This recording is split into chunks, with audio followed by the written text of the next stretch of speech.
ओम शांति 17/8/2022 मधुर संतान गण बाबा तुम मान को अविनाशी समाचार शुणाउछंती। तुमे एबे 100 दर्शन चक्रधारी होइछ। तुमको 84 जन्म स्मृति रहिबा कहबो एवं समस्त को स्मृति मध्य देबा को पड़िबा। प्रश्न शिव बाबांकर प्रथम संतान ब्रह्मा को कहजिबो विष्णु को नुहे काहे? उत्तर कहीं ना शिव बाबा ब्रह्मा द्वारा ब्राह्मण संप्रदाय रचना करुछंती। जदि विष्णु को संतान बोले कहजिबो तेबे तांको ठारू मध्य संप्रदाय सृष्टि होगा दरकार, किंतु तांको ठारू कौन संप्रदाय सृष्टि होउनाहंती। विष्णु को कई मम्मा बाबा मध्य कहिबे नाही। से जेतेबेले लक्ष्मी नारायण रूप में महाराज महाराणी हो जाती सेतेबेले सेमानंकु तांकर संतान माने ही मम्मा बाबा कहि थांती। ब्रह्मा ठारू तो ब्राह्मण संप्रदाय सृष्टि होई नथांती होई थांती। गीत तुम ही हो माता पिता तुम ही हो। ओम शांति। बाबा बसे पिला मानको बुझाउछंती जे कौनसी गुरु गोसाई एपरे कहि परिबे नाही जे बाबा बसे पिला मानको बुझाउछंती। बाबा पिला मानको कोन बुझाइबे, ये क्यों बाबा अटंती एकथा केवल तुमे माने ही जानिछ। अन्य कौनसी सत्संग एपरे कहि परिबे नाही। जदिओ साधारण लोक माने कई बाबा साई स्नेह रे बाबा बोली कहउछंती, किंतु सेही लोक माने तो किछि हेले बुझु नाहंती। जहा इच्छा कहि दउछंती। तुमे जानिछ ये अविनाशी बाबा अटंती जे कि अविनाशी समाचार सुनाउछंती। गोटे हला विनाशी समाचार, अन्यटे हला अविनाशी समाचार। एक कथा एही दुनिया रे केही जानि नाहंती। बाबा कहउछंती जे मु तुमको अविनाशी समाचार सुनाउछि, तेणु सृष्टिर आदि मध्य अंतर ज्ञान तुम बुद्धि रे आसी जाउछि। तुमे जानिछ जे वास्तव रे बाबा निजर परिचय देउछंती एवं सृष्टि चक्र किपरि घुरुछि एहा मध्य यथार्थ भाव रे बुझाउछंती। एही कथा हमें निजे बुझी पुणी अन्य मानकु बुझाउछु। सृष्टि रूपी वृक्षर बीजरु परमपिता परमात्मा बा बाबा बोली कहउछंती। आमे आत्मा माने हेउछु तांकर संतान। तुम पिला मानकु बुद्धि रे रहिबा जे आमे आत्मा माने परमात्मांकर संतान अटु। परमपिता परमात्मा परमधाम निवासी अटंती। से आमको मूलवतन समाचार बुझाउछंती जे किपरि समस्त माला तैयारी होइछि। प्रथम प्रथम बाबा बुझाउछंती जे तुमर पिता मु तुमर पिता अटे एवं मु परमधाम में रहउछि। मोते ही ज्ञानर सागर सुखर सागर कहउछंती। मु आसी तुम आत्मा मानको पवित्रता सुख शांतिर संपत्ति देउछि। पिला मानक बुद्धि रे एक कथा घुरी बुलुछि। असल रे आमे केउठार निवासी अटु। आमे सब आत्मा मानक मध्य अभिनय करबा को ए अभिनय रहस्य केही हेले बुझी परिबे नाही। केवल कथा को मात्र कहउछंती जे पुनर्जन्म तो समस्त नेबे एवं आत्मा एबे पुनर्जन्म नहीं थाए। कई कई पुणी 84 लाख जन्म कहि देउछंती। जदि काहा को यथार्थ रूपे बुझाइबो तेबे बुझिबे जे 84 जन्म ठीक अटे। 84 जन्म किपर नेउछंती एहा बुद्धि रहिबा दरकार। वास्तव रे आमे सत प्रधान थिलु पुणी सत रज तम गुण रे आसीछु। एबे पुणी संगम रे आमे सत प्रधान हेउछु। ए समस्त रहस्य निश्चित तुम पिला मानक बुद्धि रे थिबो। सेति पई तो सुदर्शन चक्र सारी कुहा जाउछि। एही कथा तो बहुत सहज अटे जा द्वारा बुढ़ी माने मध्य बुझी परिबे जे वास्तव रे आमे 84 नेइछु आ कोनोसी धर्म वाला मनुष्य एमिति जन्म नेउ नाहंती। एकथा मध्य बुझाइबा को होइथाय जे आमे ब्राह्मण अटु पुणी देवता क्षत्रिय वैश्य शूद्र हेउछु। उच्चरु उच्च हेउछंती शिव बाबा। एकथा वर्तमान तुमर बुद्धि रे अछि। एही परि आमे पुनर्जन्म नेउछु। पुनर्जन्म को तो निश्चित मानिबा को पड़िबो। एबे तुमको निजर 84 अभिनयर स्मृति मन पड़ जाउछि। बुढ़ी मानक पई मध्य एक कथा बुझाइबा बहुत सहज अटे। तुमको कौनसी बही आदि पढ़िबार आवश्यकता नाही। बाबा बुझाउछंती जे तुमे 84 किपरि नेउछ। तुमे ही देवी देवता थिल। 8 जन्म सत्य जुग रे 12 जन्म त्रेता रे 63 जन्म द्वापर कଳି जुग रे नेल एवं तुमर एही गोटे जन्म सबठारु श्रेष्ठ अटे। तेणु एक कथा सहज रे बुझी पारिछ ना। कुरुक्षेत्र बुढ़ी माता माने मध्य बहुत अच्छंती ना। कुरुक्षेत्र नाम प्रसिद्ध अटे। वास्तव रे यह कर्मक्षेत्र अटे। एही कुरुक्षेत्र तो गोटे गाँ, किंतु यह हेउचे कर्म करिवार क्षेत्र। एठारे एबे लड़ाई आदि लागु नाही। तुमे ई समग्र कुरुक्षेत्र को जानिछ। एठारे गोटे स्थान ही बसी रही थांती। बाबा बताउछंती एही समस्त कर्मक्षेत्र होचे रावण राज्य चलीछि। एठारे मध्य रावण को जलाउछन्ति। रावणर जन्म मध्य एठारे होइथाय। एहिपरि एठारे शिव बाबांकर जन्म होइथाय। एठारे ही देवी देवता थिले। पुणी सेही देवता मानक प्रथम प्रथम बामार्ग जाउछन्ति। बाबा मध्य भारत को ही आसुछन्ति। भारतर बहुत बड़ महिमा रही। बाबा ए भारत ही बसी बुझाउछन्ति पिला माने तुमे 5000 वर्ष पूर्व आदि सनातन देवी देवता धर्मर थिला, राज्य करुथिला। सेमानंक मध्यरु प्रथम नंबर लक्ष्मी नारायण ए विश्व राज्य करुथिले। सेमाने राज्य करिबार 5000 वर्ष होई गलानी। तांको विश्व महाराजन विश्व महारानी कह जाउथिला। सेठारे अन्य कौनसी धर्म नथिला। तेणु सेठारे जो माने भी राजा हेबे से माने विश्वर महाराजन ही बोलाइबे। पुणी अमुक गाँव ये अमुक गाँव कह जाउथाय। तुमे जानिछ आमे विश्व राज्य नेउछु। तुमको बाबा बुझाउछन्ति जे तुमे जमुना कूले राज्य करुथिला। बुद्धि रे ए कथा मन रखिबाको हेबो जे 4 जुग एवं 4 वर्ण रहिछि। प्रथम पंचम रे कलिजुग बा अधिजुग अटे जहाको कहीं जानी नाहंती। मुख्य होची ब्राह्मण धर्म। ब्रह्मा मुखवंशावली ब्राह्मण अटंती। ब्रह्मा केबे आसिले जेबे बाबा सृष्टि रचना करिवे तबे प्रथम निश्चित ब्राह्मण आवश्यक ना।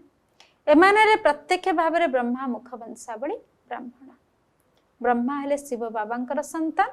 कौन विष्णु को मध्य संतान बोले कहवा ना। जदि ये संतान हेबे तेबे एहांक ठारु मध्य संप्रदाय सृष्टि हेबो। किंतु एहांक ठारु तो संप्रदाय सृष्टि हो नहीं ना। एहांक मम्मा बाबा बोले कहवा। एठार तो महाराज महाराणी गोटे संतान होता है। या कर्मभूमि अटे। एठारे परमपिता परमात्मा को मध्य आसी कर्म करने को पड़ी थाए। नचेत जहांकर एते महिमा रही से आसी क्यों कर्म करुछंती। तुमे देखुच जे शिव जयंती मध्य गायन करा जाउछि। जदिओ शिव पुराण लेखा जाइछि किंतु सेथिरे लिखिथिया कथा किछि बुझी हो नहीं। मुख्य है गीता। तुमे भल भाव में जानी गलनी जे किपरि शिव बाबा आछंती। सेथिपाई ब्रह्मा मध्य निश्चित रहिबा दरकार। तेबे ब्रह्मा केउठारु आसिले। सूक्ष्म वतन संपूर्ण ब्रह्मा रहिछंती।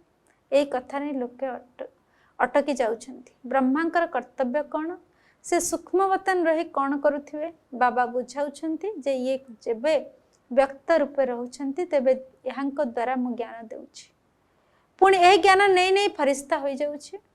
ताहा होछि ब्रह्मांकर संपूर्ण रूप। सेहीपरि मम्मांकर मध्य रहिछि। तुमर मध्य एहीपरि संपूर्ण रूप होई जाउछि। बुढ़ी बुढ़ी माता माने केवल एतिके धारण करंतु जे आमे चौरासन किपरि आउछु।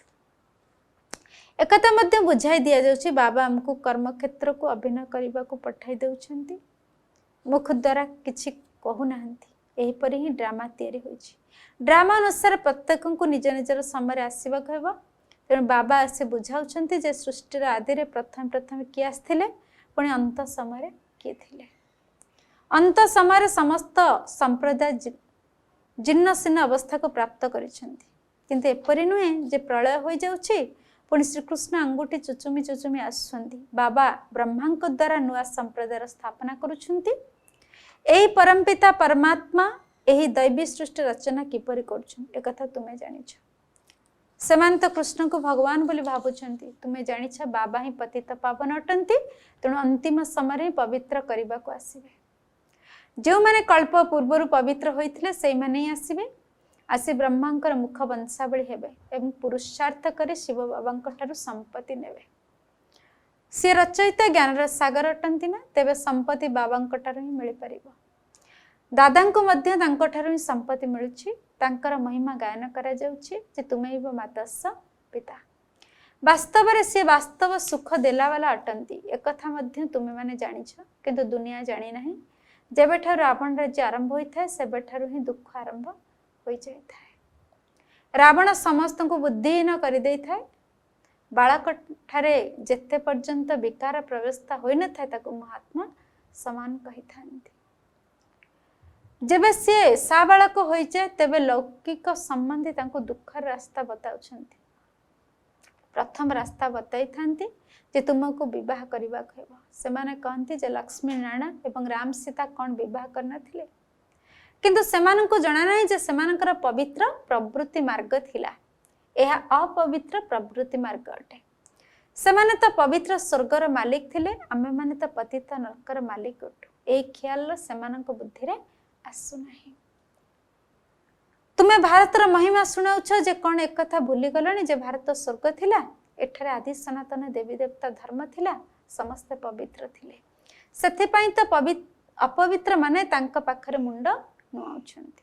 पतित पावन बाबा ही पवित्र दुनिया स्थापना करुछंती।